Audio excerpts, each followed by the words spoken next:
malako amalli qilleensa kagaara jaalalli salaphee tolna ara.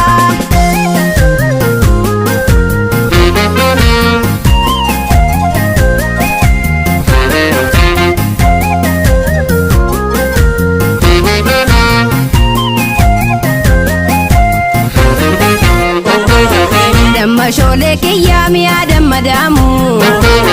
siyaada tambulaa otuman si waamu namaani naasa'u haasaan attaddeessa gooftaa hunda uumtee yoo waliin nu geessa irraan gadee sarboo si keeksine rakkee haamichuu koo sin jebbine oduun namaan baqandiise malee barrumaan koo qabbanchiise malee irraan gadee sarboo si keeksine rakkee haamichuu koo sin jebbine oduun namaan baqandiise malee barrumaan koo qabbanchiise malee na dhukkubaa na duddako suuma biraa dhawaatti beekan koo jaalachuun koo maaliif raajite fokkadhee tan qaama keessaa bee na dhukkubaa na duddako suuma biraa dhawaatti beekan koo jaalachuun koo maaliif raajite fokkadhee tan wayaa keessaa bee fokkadhee tan qaama keessaa bee fokkadhee tan wayaa keessaa bee.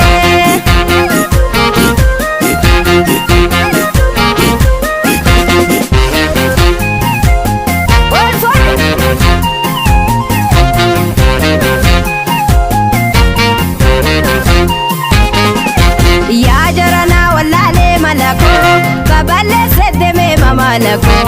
amalli koo qilleensa kagaara jaalalli salaphee tolna ara.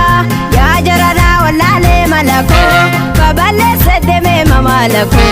amalli koo qilleensa kagaara jaalalli salaphee tolna ara.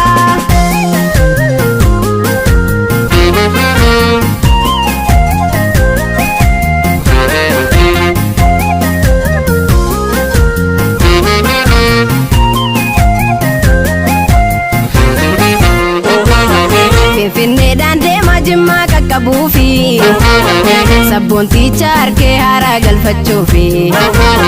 guyyaa aduu kooti halkan daawwitii koo ejjetiin jireenyaa sumaa bustaanii koo warra shanan gibee harka fuudhee nasi maddaa karaa fagoo dhufne aadaan beekuu biyyaaf keessummaadha